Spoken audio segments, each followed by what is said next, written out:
हरे कृष्णा। 3 मई 2022 को अक्षय तृतीया है।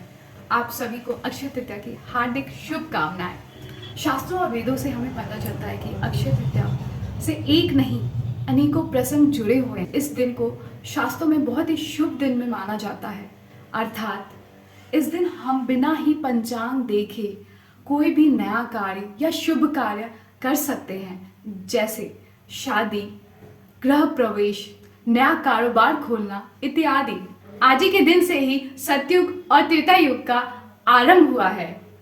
बांके बिहारी जी के वृंदावन में जो बांके बिहारी जी हैं, उनके चरण दर्शन आज ही के दिन सिर्फ होते हैं, अन्यथा पूरे वर्ष वस्त्रों से ढके रहते हैं।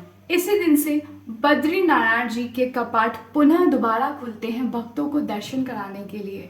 आज ही के दिन भगवान परशुराम जी का आविर्भाव दिवस भी है। इसी दिन गणेश जी वेद व्यास जी के सेक्रेटरी बने और पूरा महाभारत लिखना स्टार्ट किया। महाभारत में युधिष्ठिर जी को इसी दिन अक्षय पात्र की प्राप्ति हुई। महाभारत में हम ये भी देखते हैं कि दुर्योधन का भाई दुशासन ने कैसे द्रौपदी का चीरहरण करने का प्रयास किया और फिर कृष्ण ने कैसे द्रौपदी की रक्षा की। यह घटना आज ही के दिन घटित हुई। इसी दिन सुदामा कृष्ण जी से मिलने गए, मात्र 4 मुट्ठी चावल के कर लेके, और बदले में सुदामा जी को अतुल्य ऐश्वर्य प्राप्त हुआ। इस दिन गंगा स्नान का विशेष महत्व है, क्योंकि गंगा मैया धरती पे इसी दिन अवतरित हुई हैं। कुबेर जी को आज ही के दिन धन की प्राप्ति हुई थी और वे देवताओं के धनाध्यक्ष बने। जगन्नाथपुरी में जो रथ यात्रा होती है, हम सभी ने तो देखी है, कैसे जगन्नाथ जी मंदिर से बाहर निकलकर अपने भाई बलराम जी और अपनी बहन सुभद्रा मैया के साथ रथ पे बैठ के पूरी दुनिया को अपने दर्शन देते हैं। यह रथ बहुत ही भव्य, विशाल और प्रचंड होता है। बहुत ही सुंदर दृश्य होता है यह रथ यात्रा का। यह रथ हर साल नया बनता है और इसको बनाने का प्रारंभ अक्षय तृतीया के दिन से ही आरंभ किया जाता है। भगवान को चंदन लगाने का भी बड़ा महत्व है। इसी दिन से 21 दिन तक चंदन लगाने का महोत्सव आरंभ होता है। भगवान श्रीनाथ गोपाल माधवीनपुरी जी के स्वप्न में आते हैं और बोलते हैं, मुझे बहुत ही गर्मी लग रही है, मेरा शरीर तप रहा है, कृपया मुझे चंदन लगाइए। तो माधवीनपुरी जी वृंदावन से चले जगन्नाथपुरी तक चंदन लाने। इतना बड़ा त्याग कोई शुद्ध भक्त ही कर सकता है। वे अकेले साधु सन्यासी पैदल ही चल पड़े, कोई साधन भी नहीं था। यह लगभग आज से 600 साल पहले की बात है। हम प्रभुपाद जी के जीवन में भी देखते हैं कि कैसे उन्होंने अपने गुरु के आदेश का पालन करने के लिए पाश्चात्य देश 70 साल की उम्र में गए कृष्ण भावनामृत का प्रचार करने। तो ये शुद्ध भक्तों के ही लक्षण हैं। जब माधवेंद्रपुरी जी उड़ीसा के बालासुर नामक स्टेशन के पास रेणुना नामक धाम में पहुंचे, तो उन्हें वहां श्री गोपीनाथ जी के दर्शन हुए। भगवान गोपीनाथ जी को एक विशेष खीर का भोग लगता है। इस खीर का स्वाद अमृत जैसा होता है, इसलिए इसे अमृत केली खीर कहते हैं।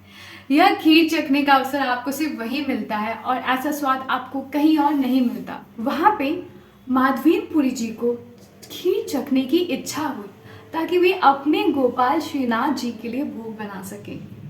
फिर उन्होंने सोचा, अरे ये मैं क्या कर रहा हूँ, भगवान के तो भोग लगने का समय है और मैं क्यों इस खीर को भगवान के भोग लगने से पहले चखने की इच्छा कर रहा हूँ, यह तो अनर्थ है। फिर माधवीनपुरी जी चुपचाप वहां से चले गए।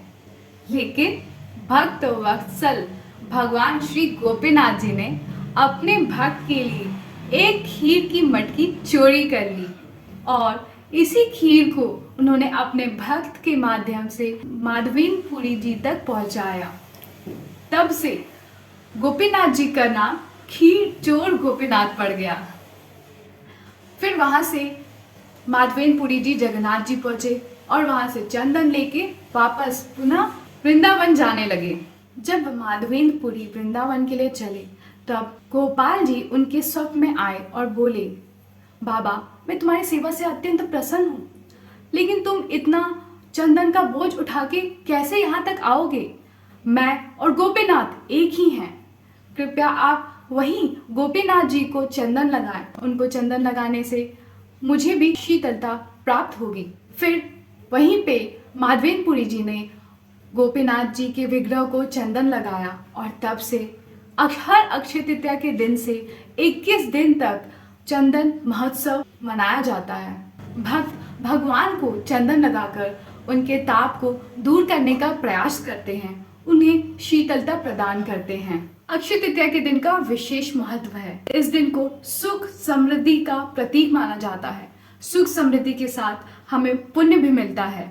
इस दिन जप तप हवन कीर्तन पितरों का श्राद्ध दान करना बहुत ही महत्वपूर्ण माना गया है। ऐसे करने से हमारा भाग्य अक्षय पुण्य फल का भागी होता है। इस दिन हमें अपने माता पिता और गुरु को उपहार देके उनसे आशीर्वाद जरूर लेना चाहिए, उनके साथ समय व्यतीत करना चाहिए। इस दिन मिला हुआ आशीर्वाद वरदान साबित होता है और सच्चे हृदय से मिला हुआ आशीर्वाद का कोई मोल नहीं होता, वे अनमोल होते हैं। भगवत गीता में भगवान बोलते हैं, यज्ञ दान और तप हम सभी को करना चाहिए, इससे हमारा शुद्धिकरण होता है। दान करने से हमारे धन की शुद्धता होती है। तो अक्षय तृतीया के दिन हमें विशेष रूप से दान करना चाहिए ताकि हमारा धन भगवान की सेवा में लग सके।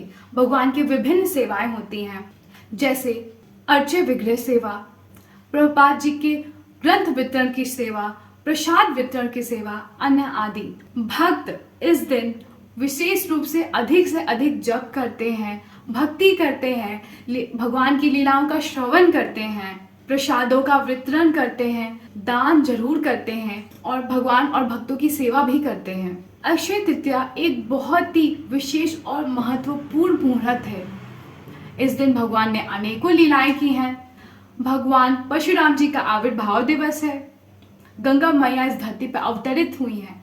तो आइए हम सभी लोग मिलकर इस अक्षय तृतीया के दिन संकल्प करते हैं कि हमारा ये जो मनुष्य जीवन हमें मिला है, हम इसे भगवान श्री कृष्ण के कमल चरणों में समर्पित करते हैं और सदैव गुरु एंड गौरांगा के सेवाओं के कार्यों में और उनके भक्ति में लगे रहें। हरे कृष्णा। हरे कृष्णा। जैसा कि शास्त्रों में वर्णन है कि दान का बहुत ही महत्व है और दान करने से हमें पुण्य भी मिलता है, लेकिन जब हम इसी दान को भगवान की सेवाओं में लगाते हैं तो यह दान हमें पुण्य के साथ साथ भक्ति भी देता है। इससे हमारे धन का शुद्धिकरण होता है। तो आप सबसे अनुरोध है कि इस अक्षय तृतीया के पावन अवसर पे इतने महत्वपूर्ण दिन आप जरूर दान करें, भगवान की सेवाएं करें। स्क्रीन पे दिए गए अकाउंट डिटेल पे आप हमें डोनेट कर सकते हैं। हरे कृष्णा। हरे कृष्णा। प्लीज़ हमारे चैनल को सब्सक्राइब कीजिए, हमारी वीडियोस को लाइक कीजिए और कमेंट ज़रूर कीजिए, क्योंकि हमें तो आपके कमेंट से ही पता चलता है कि आपको हमारी वीडियोस कैसी लग रही हैं। प्लीज़ इन्हें ज़्यादा से ज़्यादा शेयर कीजिए ताकि ज़्यादा लोगों तक ये वीडियोस पहुंच सके और वो भी कृष्ण भक्ति का आनंद ले सके। आप हमें ज्वाइन भी कर सकते हैं। ज्वाइनिंग के सारे लिंक्स डिस्क्रिप्शन बॉक्स में है। आप हमें ट्विटर पर फॉलो कर सकते हैं, इंस्टाग्राम पे फॉलो कर सकते हैं, यूट्यूब पे हमारी वीडियोस देख सकते हैं, हमें ईमेल कर सकते हैं, व्हाट्सएप कर सकते हैं, हमें कॉल या मैसेज भी कर सकते हैं। आप हमें फेसबुक पर भी फॉलो कर सकते हैं और हमें बहुत अच्छा लगता है अगर आप हमसे कनेक्ट करते हैं। तो प्लीज़ हमसे कनेक्ट कीजिए। हरे कृष्णा।